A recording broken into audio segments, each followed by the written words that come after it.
Assalamualaikum warahmatullahi wabarakatuh.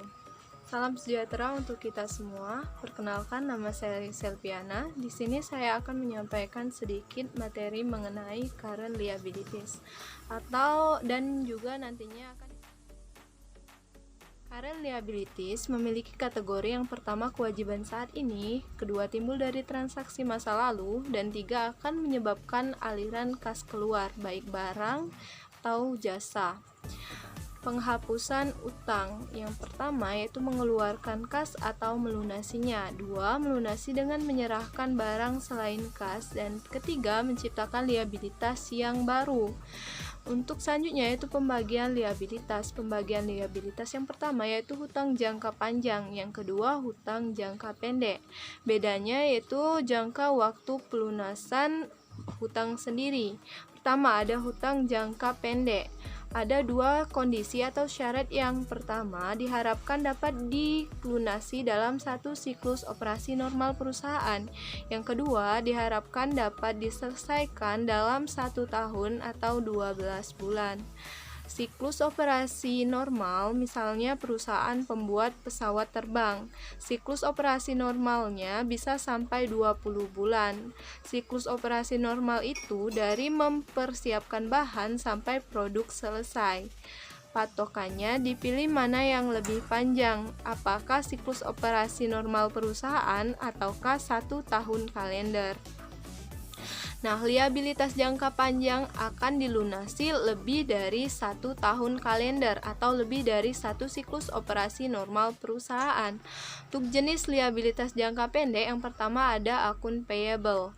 Akun payable transaksinya diakui yaitu ketika membeli barang secara kredit, dan pencatatan jurnalnya sesuai dengan metodenya. Kalau menggunakan metode periodik, maka di debitnya purchase, sedangkan kalau menggunakan sistem perpetual, debitnya yaitu persediaan barang dagang. Dan untuk kreditnya sendiri yaitu sama pada akun payable. Untuk jenis kedua yaitu notes payable. Transaksinya diakui atau terjadi notes payable ketika yang pertama sudah lewat limit kredit, yang kedua agar peminjam yakin meminjamkan dengan adanya jaminan, dan yang ketiga yaitu pada saat hutang jatuh tempo tetapi kita tidak sanggup, maka akan digantikan dengan menerbitkan notes payable.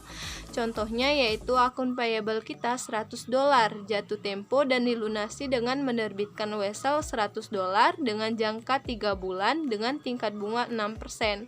Maka jurnalnya pada saat wesel diterbitkan yaitu akun payable di debit dan di kreditnya yaitu notes payable. Sedangkan pada saat pelunasan jurnalnya yaitu notes payable di debit, interest expense di debit, dan di kreditnya adalah kas.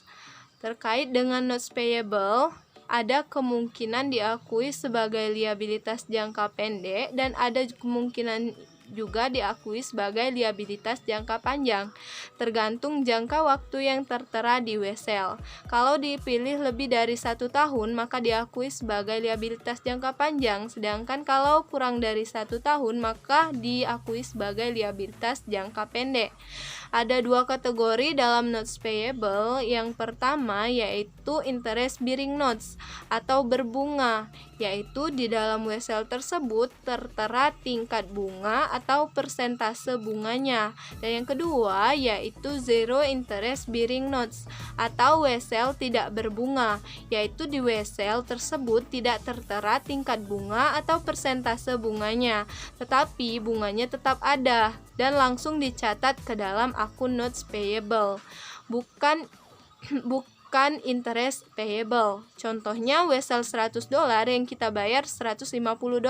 Walaupun di wesel tidak ada persenan bunga, tetapi tetap ada bunga yang kita bayar dalam wesel tersebut.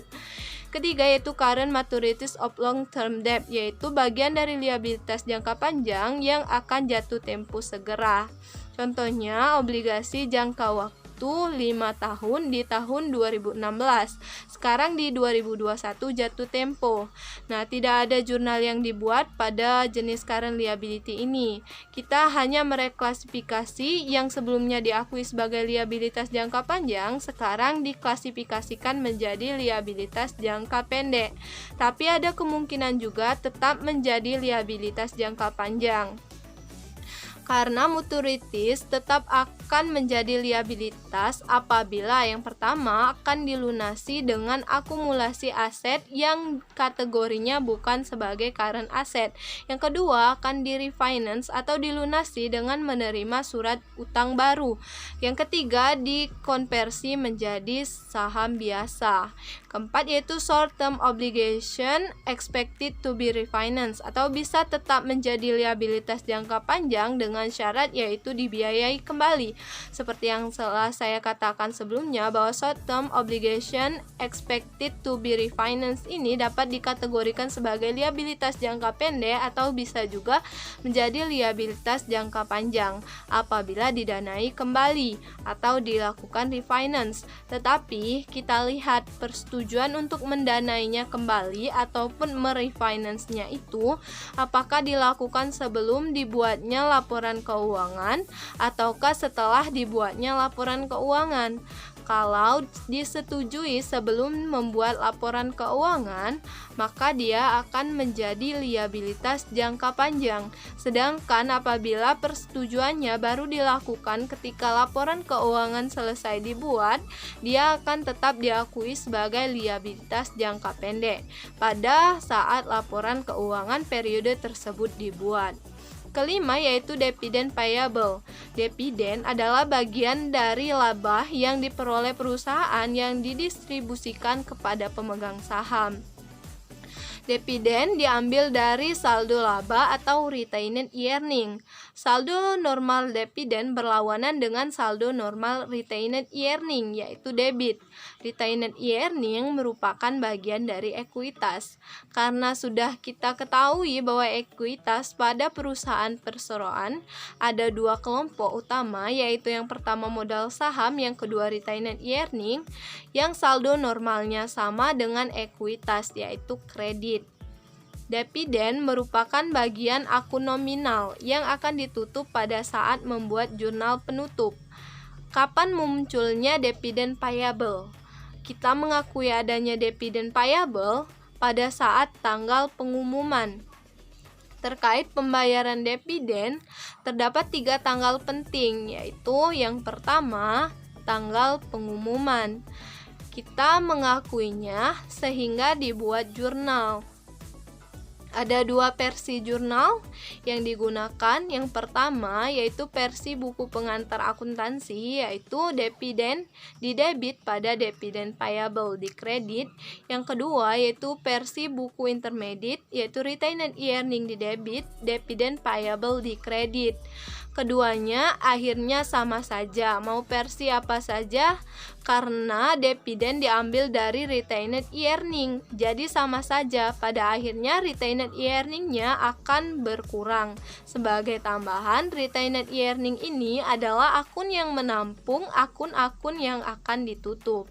Kedua yaitu tanggal pencatatan. Tidak ada jurnal karena ini hanya pencatatan administrasi, yaitu mendata siapa pemegang saham yang eligible atau berhak menerima dividen.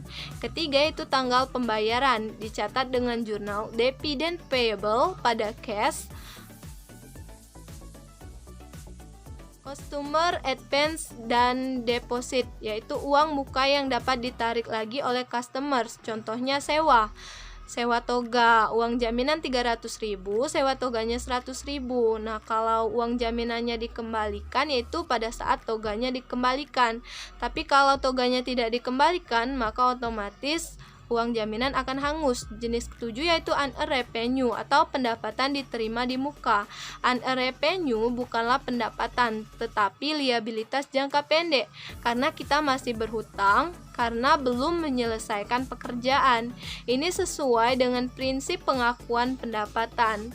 Unearned revenue baru akan diakui sebagai pendapatan saat jasanya sudah selesai dikerjakan. Dan apabila pada saat menyusun laporan keuangan, jasa baru selesai dikerjakan beberapa bulan, maka yang akan diakui sebagai pendapatan adalah berapa bulan yang telah dikerjakan. Sisanya tetap diakui sebagai liabilitas jangka pendek. 8 yaitu Sales and Value Added Tax Payable atau PPN. Contohnya jajan paket ayam nih 20.000, bayarnya 22.000, bagi penjual terkena pajak 10%. Maka penjual akan mencatat penghasilannya sebesar 20.000 di cash dan sales tax payable 2.000 pada revenue sebesar 22.000. Sales tax payable ini harus disetorkan pada negara, karena kalau tidak disetorkan akan masuk unsur fraud atau kecurangan. Terkait mengenai PPN sendiri, ada yang include di harga barang dan ada juga yang exclude di harga barang. Cara melihatnya yaitu kalau di dalam produk sudah termasuk PPN, berarti dia include, sedangkan apabila terdapat persentase pajaknya, maka dia termasuk exclude. Yang kesembilan yaitu income tax payable, contohnya PPh untuk orang pribadi dan tarif berdasarkan laba untuk perusahaan. Yang ke-10 yaitu employee related liabilities atau kewajiban perusahaan karena hubungannya dengan karyawan. Contohnya yaitu kebijakan perusahaan yaitu cuti maksimal 20 hari dalam 1 tahun yang tetap dibayar. Contoh kedua yaitu pemotongan gaji karyawan oleh perusahaan untuk jam kesmas dan lain-lain, karena perusahaan mengakui adanya hutang terhadap jam kesmas dan lain-lain. Masuk ke provision, merupakan bagian dari contingent liabilities. Contingent liabilities adalah kewajiban yang kapan dan berapa jumlahnya yang harus dibayar belum bisa dipastikan karena bergantung di peristiwa di kemudian hari. Contohnya yaitu perusahaan sedang mengalami gugatan pengadilan. Sampai saat ini proses sidang masih berlanjut. Ada 2 kemungkinan yang terjadi, yaitu kalau menang maka perusahaan akan bebas dari tuntutan, dan kalau kalah maka harus membayar sebesar nilai yang dituntut oleh penggugat. Keputusan baru akan diketahui pada tanggal 22 Februari tahun depan. Maka pada tanggal 31 Desember ketika perusahaan menyusun laporan keuangan, perusahaan harus mengakui adanya kemungkinan contingent liabilities tergantung tingkat keterjadian kalahnya. Kalau di atas 50% maka diakui sebagai provisi, maka harus dibuat jurnal penyesuaian. Tetapi kalau tingkat keterjadiannya di bawah 5% maka diabaikan saja. Untuk perlakuan akuntansinya sendiri untuk contingent liabilities yaitu pada tingkat keterjadiannya. Ada 4 kategori. Yang pertama yaitu remote, yang kurang 5% maka diabaikan saja. Yang kedua, di atas 5% sampai 50% disebut possible, yaitu cukup diungkapkan dalam catatan atas laporan keuangan dan tidak ada jurnal. Yang ketiga yaitu masuk pada kategori provisi, yaitu probable di atas 50 sampai 90%. Karena sudah masuk kategori provisi, maka harus dibuat jurnal untuk mengakuinya.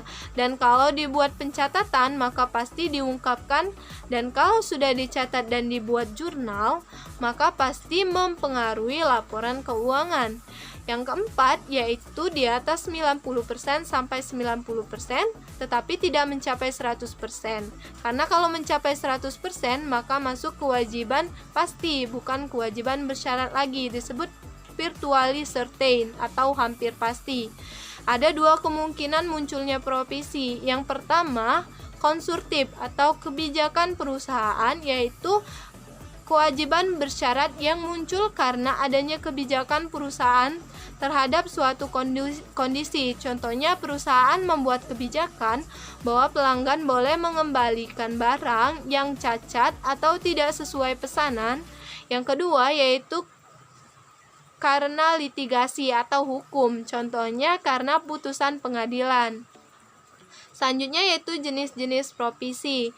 Yang pertama adalah lawsuit atau gugatan hukum, yang kedua warranties atau garansi, yang ketiga consideration payable, yang keempat environmental atau kewajiban bersyarat yang muncul karena lingkungan, yang kelima onerous contract atau kontrak yang memberatkan, dan yang terakhir adalah restructuring.